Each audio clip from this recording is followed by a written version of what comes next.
जो फैज़ इलाही मस्जिद तुर्कमान गेट में है, सबसे पहली बात तो यह है कि 1970 का वफ़ गज़ीट सीरियल नंबर 40, अगर आप इजाज़त दिए तो मैं आपको पढ़ के सुनाता हूँ उसको। थोड़ा लंबा जवाब रहेगा, आप लोग फास्ट फूड का जवाब मत लो मेरे से। तो ये मेरे गज़ीट कॉपी है, serial number 40 of 1970, Khwaja Faiz Ilahi mosque alias Masjid Gausiyan and graveyard.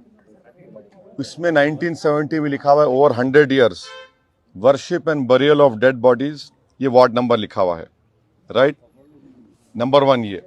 दूसरी बात यह है कि हमने प्लेसेस ऑफ वर्शिप एक्ट बनाया कि 15 अगस्त 1947 को जो भी रिलीजियस स्ट्रक्चर जिस किसी समुदाय का होगा, बाबरी मस्जिद को छोड़कर, उसको डिस्टर्ब नहीं किया जाएगा। ये 2 बात जहन में रखी। तीसरा क्या हुआ कि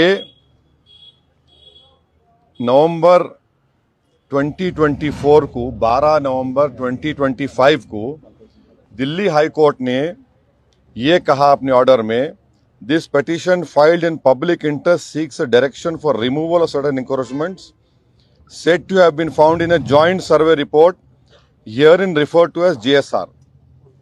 थर्ड पॉइंट ये है कि अब ये जो जॉइंट सर्वे हुआ, जॉइंट सर्वे में कौन पार्टी है, इसमें कौन थे सर्वे रिपोर्ट सर्वे जब हुआ, conducted by officials of MCD, DDA, land and development office जो मिनिस्ट्री ऑफ अर्बन डेवलपमेंट का है, और चौथा रेवेन्यू डिपार्टमेंट और पब्लिक वर्क्स।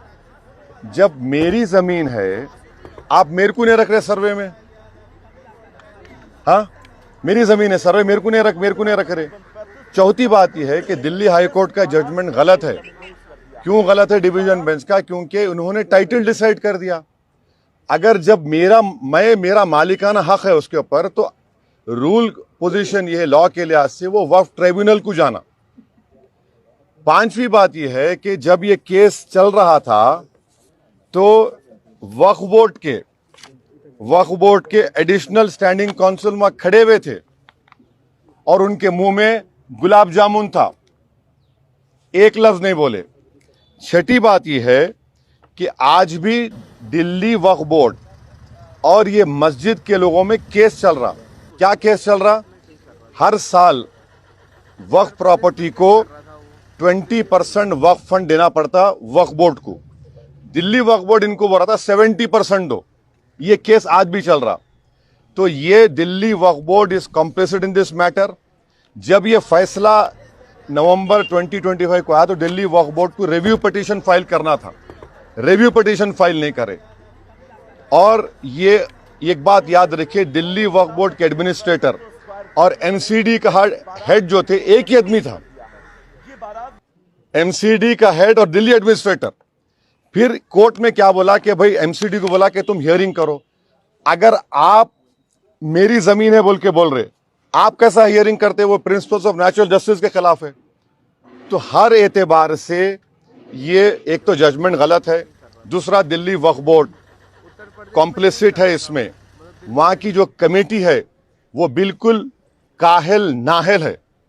उनको चाहिए था कि आप जाकर रिव्यू पिटीशन डालते। अभी भी हम डिमांड कर रहे, अगर दिल्ली वक्फ बोर्ड नरेंद्र मोदी गवर्नमेंट के दबाव में नहीं है तो इमीडिएटली सुप्रीम कोर्ट में केस डाले, और ये कमेटी के लोग जो काहिली के मजाहरे कर रहे हैं, आप फौरन सुप्रीम कोर्ट जाके डालो।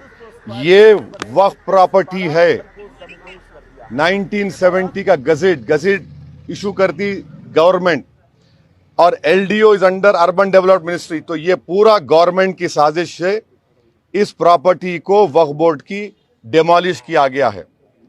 इसीलिए ये इसका फैक्ट है जो आपके सामने मैं बयान किया। आप नहीं, और एक है नेशनल का, सुप्रीम कोर्ट का बेल का नहीं होना। 2 करोड़ से ज्यादा ऑर्डर हाँ, सुप्रीम कोर्ट का SIR होना नहीं होना, तो सुप्रीम कोर्ट का बेल का ऑर्डर होना नहीं होना ना। आप लोग अखबार पढ़ते? हाँ, अखबार पढ़ते होंगे आप लोग, माशाल्लाह अखबार वाले हैं। आज टाइम्स ऑफ इंडिया में मैं फोटो लेकर रखा। नहीं, सुनिए एक मिनट ठहरिए। टाइम्स ऑफ इंडिया में आज टाइम्स ऑफ इंडिया में 2 रिपोर्टिंग है। एक रिपोर्टिंग क्या है जो आपके अपने महाराष्ट्र के रिलेटेड है कि एक साहब थे कैलाश रामचंदानी 2019 में नेक्सलाइट्स उन्होंने ट्रिगर ब्लास्ट करी आईडी का 15 पुलिस वाले गड्जी चोली में मारे गए थे। ये गड्जी चोली ये आदिलाबाद के बाजू है। इनका नाम था वन कैलाश रामचंद। इन्होंने जून 19 में ये 2019 में वाकया हुआ। ये इनको जब से उन्होंने जेल में है तो जब chief justice of India justice Suryakant साहब और जस्टिस बागची के पास गया तो गवर्नमेंट क्या बोली, the blast was triggered on the signal given by the accused. The bench said, your success story against left-wing extremism cannot be based on arrest alone. There must be speedy trial, which is possible only when government sets up exclusive special courts to try cases of this nature. Since there are many cases pending before the same trial judge and prosecution has cited many witnesses, the trial is not going to be concluded in the near future. तो उन्होंने क्या किया, interim bell दिया उनको। Number one क्या बोला कि interim bell दिया 2019 में। एक और केस में जस्टिस संजय कुमार साहब और जस्टिस आलोक आर्दे ने एक एमटेक चेयरमैन पीएमएलए का सेक्शन लगा। पीएमएलए में ट्विन टेस्ट होता। ट्विन टेस्ट का मतलब क्या है कि आप जज को प्रूव करना कि आप इनोसेंट है और दूसरा के बेल दिए तो भागना नहीं। तो उस केस में जस्टिस संजय कुमार साहब ने कहा, the right to speedy trial enshrined under Article 21 of the Constitution is not eclipsed by the nature of the offense.